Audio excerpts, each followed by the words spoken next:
Hola, bienvenidos a un nuevo video. En esta oportunidad lo que vamos a tratar es el tema de diluciones, un conocimiento más dentro de la regla de tres, conocimiento de los técnicos auxiliares en salud, ya sea auxiliar de enfermería, auxiliar de servicio farmacéutico, y que usa como base fundamental la regla de tres, ¿vale? Observaciones previas, recuerden siempre ver los videos que estaremos subiendo frecuentemente para que ustedes eh, estudien, repasen y profundicen en conceptos elementales. Luego las prácticas las vamos a ver directamente en clase presencial. ¿Qué son las diluciones? Básicamente es un método que usamos en farmacología para extraer una dosificación que es difícil de extraer por métodos normales como un simple fraccionamiento o un cálculo básico o simple, ¿sí?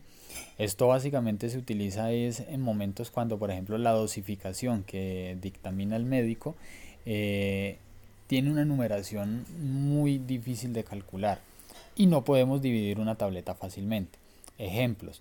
Suponiendo que tenemos un medicamento de 400 miligramos y el médico por alguna razón, ya sea peso, talla, en fin, las diferentes variables que hay para que el médico determine una dosis, el médico a la larga determina que la dosis a administrar es 275 miligramos. Bueno, esos 275 miligramos son difíciles de calcular en ese tipo de tableta. Es una tableta de 400 miligramos. Si nos hubiera dicho 300 miligramos, pues la fraccionamos en 4 y damos 3 partes. O si nos hubiera dicho 200 miligramos, pues la fraccionamos en 4 y le damos 2 partes. O la fraccionamos en 2 partes y le damos una mitad. Entonces sería muy fácil, pero las diluciones no están para eso, las diluciones están para resolver las situaciones complejas, es decir, cuando la dosificación no se puede calcular de una forma sencilla por fraccionamiento. Espero que eso haya quedado claro. Pasamos a la siguiente imagen y dice, lo primero que se debe saber es que los medicamentos de por sí ellos traen dos tipos de concentraciones, es decir, dos tipos de descripciones, la que es la concentración y otra que es el volumen, ¿ok? Esto ya lo hemos hablado en otros vídeos, por favor analizar los vídeos de cálculo de dosis y cálculo de goteo, porque los medicamentos traen estos dos tipos de diluciones. Estos medicamentos que traen estos dos tipos de descripciones no son los que nosotros vamos a vernos en camisa de fuerza para un proceso de dilución. En realidad, los medicamentos que nosotros sí vamos a tener que hacer un proceso de dilución son los medicamentos que vienen en presentación sólida, como las tabletas, por ejemplo, que necesitamos administrarlas por vía, por ejemplo, de sonda nasogástrica, sonda nasoyeyunal o sonda de gastrostomía, ¿sí? O necesitamos hacer, por ejemplo, algún tipo de loción o suspensión tópica. Entonces, esos son los tipos de medicamentos que vamos a necesitar utilizar en diluciones. Son medicamentos que no vienen en presentación líquida. Ojo que no estoy hablando de las suspensiones para inyección. Recuerden que hay un tipo de medicamento que viene en polvo, en viales, y eso es como la penicilina, que nosotros lo que tenemos que hacer es diluirla, agitar la penicilina con una solución salina o con agua estéril o agua destilada, agitar el vial y diluir todo el medicamento que se encuentra allí y luego extraerlo para hacer aplicación de él, vía intramuscular o intravenosa, dependiendo de la indicación médica. Pero el hecho es que en el caso de esas suspensiones, la dilución no es el proceso que estamos haciendo. Otro ejemplo de un proceso no aplicable a diluciones es cuando pasamos un medicamento a través de líquidos endovenosos. Ejemplo, por ejemplo ¿sí? O cualquiera de estos, por ejemplo un Voltaren. Vamos a poner el caso del Voltaren y que vamos a pasar el Voltaren por vía endovenosa junto con una solución salina. Bueno, pues se puede, pero eso no es un proceso de dilución como tal. Es una mezcla entre un medicamento y otro, entre un medicamento y un suero, ¿vale? Pero un proceso de dilución como tal no lo es. Los procesos de dilución, ojo con esto y muy importante que lo voy a decir solo unas tal vez 10.000 veces, es que los medicamentos que pasan por proceso de dilución, como son medicamentos en formato de tableta, ungüentos, incluso hasta jarabes, cremas y demás, estos medicamentos y cápsulas no se pueden administrar por vías invasivas, es decir, no se administran por vía intramuscular, intravenosa, nada de eso, intraarterial, nada de eso, nada. ¿Por qué? Porque estos son medicamentos que no están hechos para esas vías. Estos medicamentos que se diluyen son los que se pasan solamente por vía gastrointestinal o tópica, ¿listo? Es decir, por vía oral, sonda nasogástrica, sonda nasoyeyunal o sonda de gastrostomía o botón gástrico, ¿vale? Así se administran los medicamentos que pasan por proceso de dilución. Entonces, repito, estos de aquí no son los que vamos a utilizar para dilución. ¿Por qué? Porque estos ya vienen diluidos. Miren, todos estos ya vienen diluidos. ¿Listo? Todos estos ya vienen diluidos. Entonces, sí es muy importante entender el proceso de que estos traen una gradiente de concentración y también tienen la de el diluyente, estos de aquí, y estos no son los que necesitamos. Los que sí vamos a necesitar son estos, por ejemplo, este acetaminofén, este diclofenaco, este ibuprofeno, el ácido acetil salicílico, y estos son medicamentos que no vienen diluidos, vienen solamente en forma farmacéutica sólida, ¿sí? Solo tabletas o como les digo, hasta cápsulas y demás, pero el hecho es que vienen en forma sólida, ¿listo? Traen su concentración, sí, evidentemente, miren, todos estos traen su respectiva concentración, ¿vale? Por aquí. Pero lo que no traen es el diluyente, porque ellos no vienen líquidos, ellos no traen diluyente y ahí es donde se nos presenta el inconveniente y tenemos que hacer la dilución nosotros, ¿sí? En eso se basa el proceso de dilución. Lo tercero que se debe saber es que estos fármacos, ojo, mucha atención, estos fármacos cuando nosotros necesitamos diluirlos, tú lo que haces es que tomas esta tableta, la sacas, pues sacas tu tableta a administrar, la pones en un vaso con agua o en un vaso con jugo. Bueno, eso dependerá de la indicación médica. El médico hasta podrá determinar que lo que tienes que hacer es diluirla en agua, en jugo, en yo que sé, agua estéril, por ejemplo, pero mucha atención, mucho cuidado con ciertos detalles.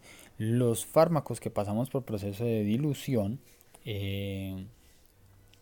nunca, jamás, al igual que los que administramos comúnmente, jamás tienen que ser administrados con bebidas gaseosas, bebidas energizantes, café, sustancias grasas y sustancias lácteas, es decir, derivados de los lácteos, leche, por ejemplo, ¿sí? Entonces, ningún medicamento se tiene que mezclar con ellos, repito, bebidas gaseosas, bebidas energizantes, bebidas grasas, ¿vale? No se puede mezclar con café tampoco, ni tampoco se pueden con bebidas lácteas, ¿ok? Entonces, ojo que no se pueden hacer ese tipo de mezclas. Entonces, cuando tú ya sacas la tableta, la pones en un vaso con el diluyente que vas a utilizar, que yo te recomiendo, eso sí, mucho cuidado, tener en cuenta la primera indicación que ya les di, nunca van por vías invasivas, jamás, y aunque no de pronto ustedes lo vean de esta manera, yo tengo que repetírselos constantemente. ¿Por qué?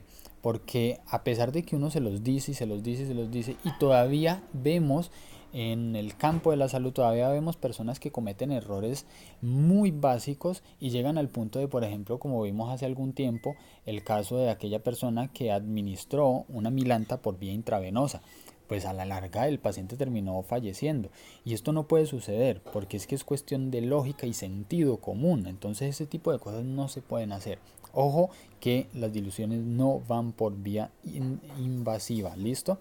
Entonces estos fármacos que están aquí pasan por proceso de dilución y una cosa es que esta cantidad de líquido yo les recomiendo que siempre la estandaricen. Generalmente yo utilizo 8 mililitros o 10.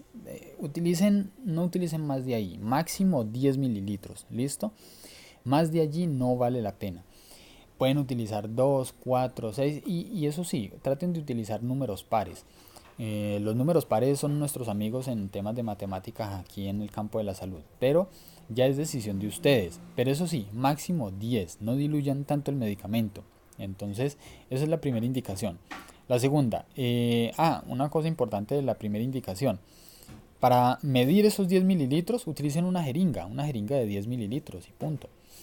En el segundo punto dice el vaso debe estar limpio. Parece obvio, pero sí, es que a veces mezclamos muchos medicamentos y no hacemos aseo adecuado de estos recipientes, o por ejemplo el triturador de los medicamentos, y esos elementos se contaminan entre tanto medicamento que se va mezclando en estos lugares. Entonces, ojo con eso, que ciertos medicamentos anulan la acción de otros. Entonces, para evitar ese tipo de problemas, simplemente aseen muy bien sus trituradores y aseen muy bien los vasos donde están haciendo las diluciones, para que no tengamos inconvenientes en el momento de las interacciones medicamentosas con el paciente, ¿ok?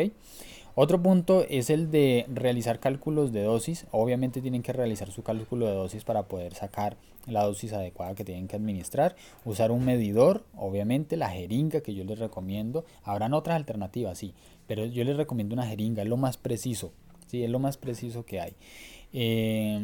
Luego tenemos, por ejemplo, que cómo se realizan las diluciones de la fórmula.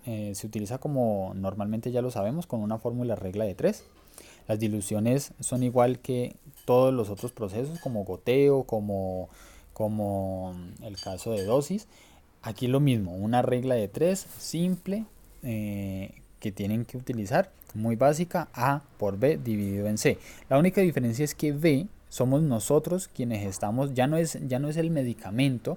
Para entender esto, ustedes tienen que haber visto ya cálculo de dosis y cálculo de goteo, ¿sí? Eso sí, ya lo tienen que haber visto, si no, no van a entender diluciones.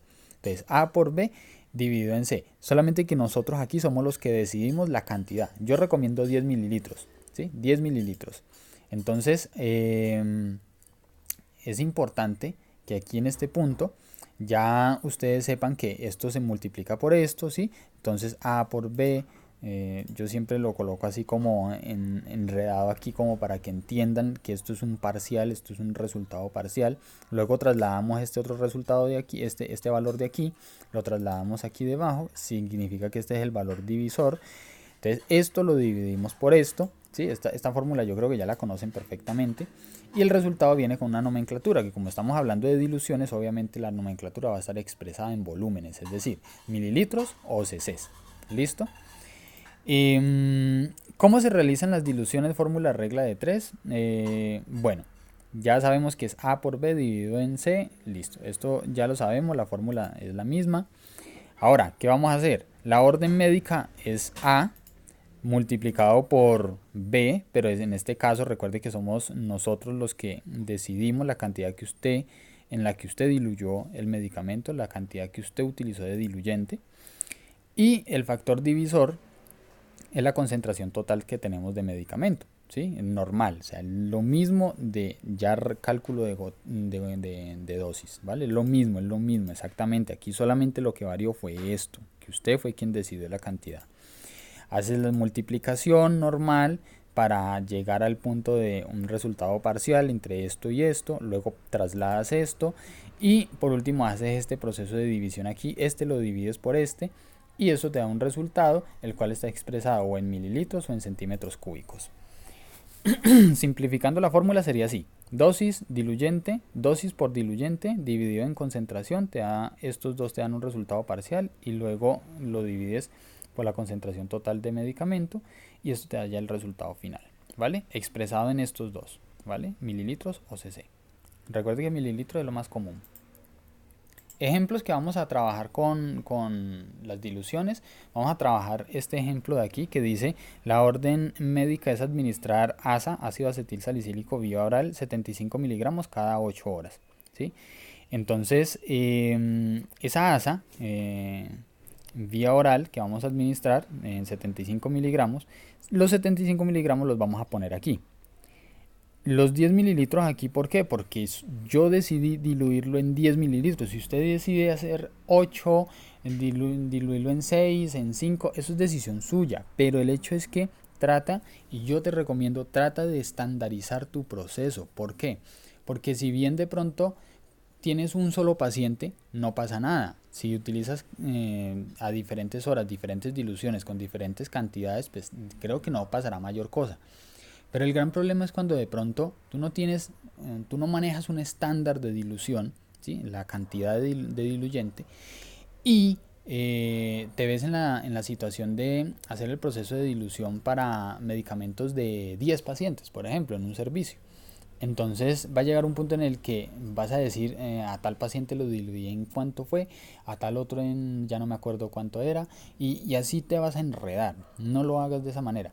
Trata de estandarizar tu proceso de dilución al mejor punto posible, en el que solamente utilices un solo número. Como te digo, yo generalmente utilizo solamente 10 mililitros, ¿vale? A veces de pronto 8 si la tableta es muy pequeña, pero el hecho es que trato de estandarizar el proceso, ¿ok?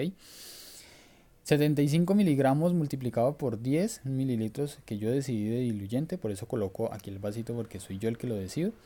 Y esto da como resultado 750. Traslado estos 100 miligramos, que es el total de medicamento que tenemos. ¿Cómo así? ¿Dónde sale eso? Acá, mira. 100 miligramos, ¿vale? 75 miligramos es la orden. 100 es lo que vamos a utilizar de diluyente. Y 10, perdón, 10 es el diluyente y 100 miligramos es la cantidad total que tenemos de medicamento. El resultado nos da 7.5 mililitros. ¿Y de dónde sale eso? Pues con la misma jeringa. Con la misma jeringa que usted llenó ese vaso, sáquelo de ahí. Mire, 7.5. ¿Listo? En el caso de que no hayas entendido, lo que tienes que hacer es estos 7.5 mililitros sacarlos de este vaso de agua con el medicamento diluido. Es decir, de aquí, de donde hiciste la dilución, sacas 7.5 y se lo administras al paciente. ¿Listo? Ejemplo 2. Administra ibuprofeno vía sonda de gastrostomía, ¿sí? 250 miligramos cada 4 horas. Listo, genial. 250 miligramos es la orden, esto va aquí, por 5 mililitros. Miren, aquí estoy cambiando el diluyente, ¿sí? Para que vean que sí es posible cambiarlo. Ustedes ya deciden la cantidad que quieren utilizar. 5 miligramos de 5 mililitros, perdón, de diluyente y 400 miligramos de concentración total. ¿De dónde sacó eso? Pues del mismo fármaco. Mire, 400 miligramos, aquí está. Entonces, 250 miligramos por 5 mililitros son 1250, divididos en 400 nos da 3.1. ¿Cómo lo saco? Pues aquí, listo, ahí está, mira, ahí está, 3.1, 3.1, listo. ¿Y de dónde se saca eso? Pues del vaso donde diluiste el medicamento con el agua o el jugo, lo que sea. Ejemplo número 3. Acetaminofén vía sonda nasogástrica, 370 miligramos. Listo, 370 miligramos aquí. 8 mililitros, miren, volví a cambiarlo. Y miren que sí se puede. 8 mililitros. El diluyente lo decido yo, obviamente. Y los 500 miligramos pues provienen de la concentración total del medicamento. Entonces, 370 por 8, 2960 dividido en 500 nos da 5.9. 5.9 da exactamente aquí. ¿Sí? Creo que esto ya es muy obvio, ya es algo que tienen que conocer si están en este punto de diluciones. ¿Y de dónde se extraen esos 5.9? Pues de aquí, de donde tienes la dilución, de donde hiciste la dilución. ¿Ok? Bueno, recuerda que tenemos clases personalizadas sin moverte de casa. Pueden vernos por videoconferencia en vivo a través de tu celular, tablet o computador. Incluye certificación y puedes elegir el tema. También tenemos temas adaptados a tu necesidad. Y para mayor información 317-885-1605. No siendo más, muchachos, muchas gracias por su visita. Que estén muy bien. Hasta luego. Hasta el próximo video. Chao.